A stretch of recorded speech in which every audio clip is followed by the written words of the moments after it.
বিয়ে ও হানিমুনের আমেজ শেষ হওয়ার পর আবারও সোশ্যাল মিডিয়ায় সাড়া ফেললেন জনপ্রিয় সঙ্গীতশিল্পী ও অভিনেতা তাহসান খান ও মেকওভার আর্টিস্ট রোজা আহমেদ দম্পতি।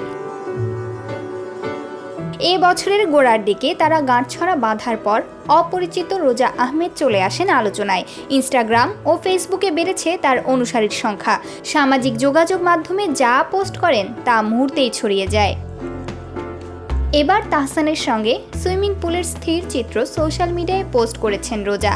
তা নিয়ে মেতে উঠেছে ভক্তরা। কেউ বলেছেন তাহসান ভাই একজন পরী পেয়েছেন, আবার কেউ বলছেন তাহসান ভাইয়ের জীবনটা পূর্ণতা পেয়েছে। ছবিগুলোতে বোঝা গেছে তাহসান ও রোজা ঘোরাঘুরি করছেন। সবুজে ঘেরা প্রাকৃতিক পরিবেশ, গুড়ি গুড়ি বৃষ্টি, আর এমন সময় সুইমিং পুলে তাদের রোমান্টিক এক মুহূর্ত। তাহসানের বাহুতে স্ত্রী রোজা তাকিয়ে আছেন ভালোবাসার দৃষ্টিতে।